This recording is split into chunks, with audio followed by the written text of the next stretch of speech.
Welcome back everyone. I want to start today's video off by covering something that we did miss in an earlier video. Once we escape from Vor's grasp and return to our ship, we are guided by the Lotus, the same mysterious figure who encouraged us to awaken when we first met Vor. And we are also assisted by our ship's Cephalon, Ortis, on a mission to rescue Darvo, black market corpus arms dealer from a Grineer gulag.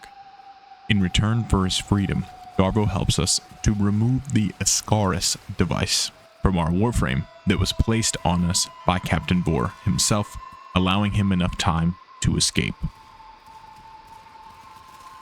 Covered in our last video, we progressed through Venus, the Corpus stronghold, in our pursuit of Captain Vor. He's currently tucked away in his fleet orbiting Mercury. Encouraged by the Lotus, we board his flagship, work our way through his guard, and bring an end to this plague on our origin system. But as the old saying goes, we trade one villain for another. We pick up a distress signal from a nearby Grineer galleon. The Grineer were tampering with biosignatures that they weren't truly capable of handling. And through their negligence, an outbreak of the infestation occurs. While we search for the source of this outbreak, we realize that one of the Grineer's own top scientists, Dr. Tangus, has released this plague intentionally in an attempt to destroy us. As we begin to carve our way through the plague, the Lotus gives us information on the Infested and their background. The earliest recorded outbreak of the infestation dates back to the Tech Rot Plague of 1999. Over time, additional outbreaks occurred, spreading throughout the origin system before the onset of the radiation wars. These outbreaks would continue all the way until the rise of the Orokin Empire, who aggressively culled the Technocyte Plague. Eventually, they drove it to near extinction within the origin system, only keeping a handful of vials of the plague for themselves for future experimentation. And during the Old War, the Orokin Empire was desperate for an edge against the sentients, so they revisited infestation research, seeking to weaponize the parasite. One of the most notable attempts involved a biobomb filled with the infested matter, designed to spread chaos amongst their enemies.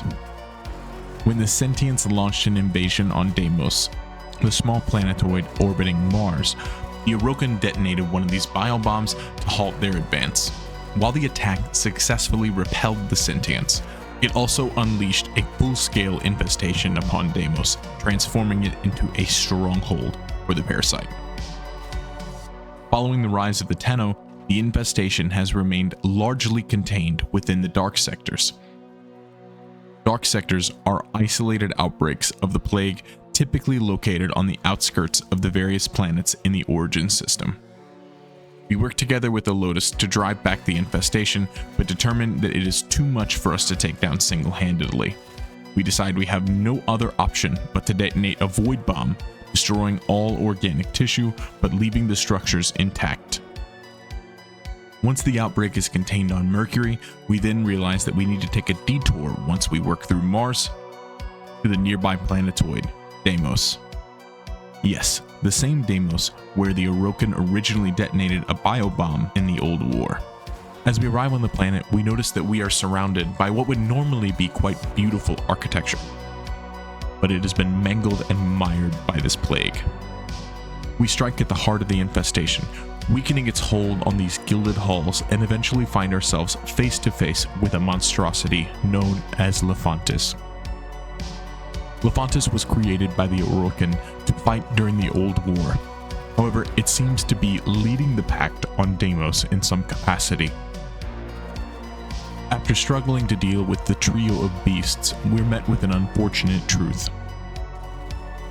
We thought for a brief moment that we had achieved victory, but unfortunately, this monster is much worse than we had originally thought.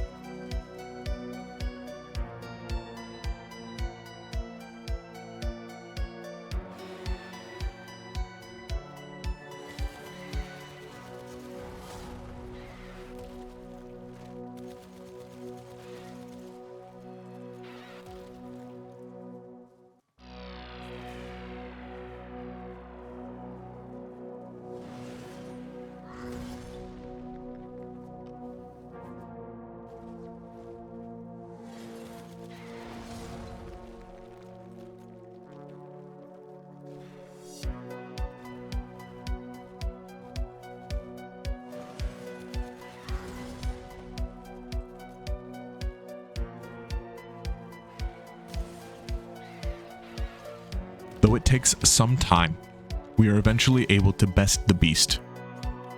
But that is not the only monster lurking in the shadows on Deimos. One of the most unusual cases of infestation evolution was Arlo, the emissary of Eris. Arlo was a mute figure who emerged on Eris but spread his influence across the origin system. We're kept informed of his activities from Nora Knight, pirate DJ and host of the Nightwave radio station. Arlo became a beacon of hope for many, spreading a so-called healing word and curing many people's ailments. However, his followers unknowingly became part of an infested hive mind, exposing themselves to assimilation. This led to a rise of an army of zealots devoting to spreading the infestation across the system once again. Eventually, we fight back this outbreak of zealots until only one remains. We begin a showdown with it in the shadows on Deimos.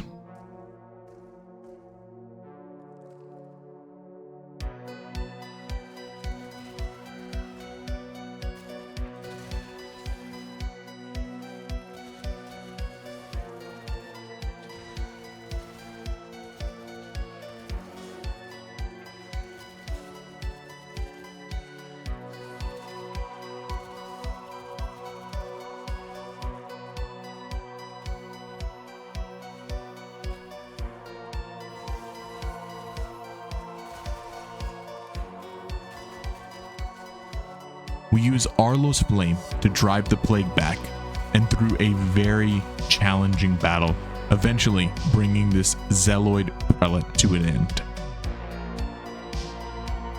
After this monster's defeat, we leave Deimos and fear that this will not be the last time that we are beckoned here, but there will be more on that in a future video. That is all we have for today. I know this video was short, but next week we'll be discussing a group that we haven't had a chance to cover in depth, but that I have mentioned several times. The Orokin. While this will be shorter than my video on the Corpus, we'll provide as much detail as I can on both who they are and what power they and the Void hold without spoiling anything. As always, if you enjoyed today's video, liking and subscribing is the best way to let me know. I am also live Thursday through Sunday on twitch.tv/AzurathTV. And we have a Discord, which is excellent for both old Tenno and new Tenno alike. Both links will be in the description. And until next time, happy hunting, Tenno.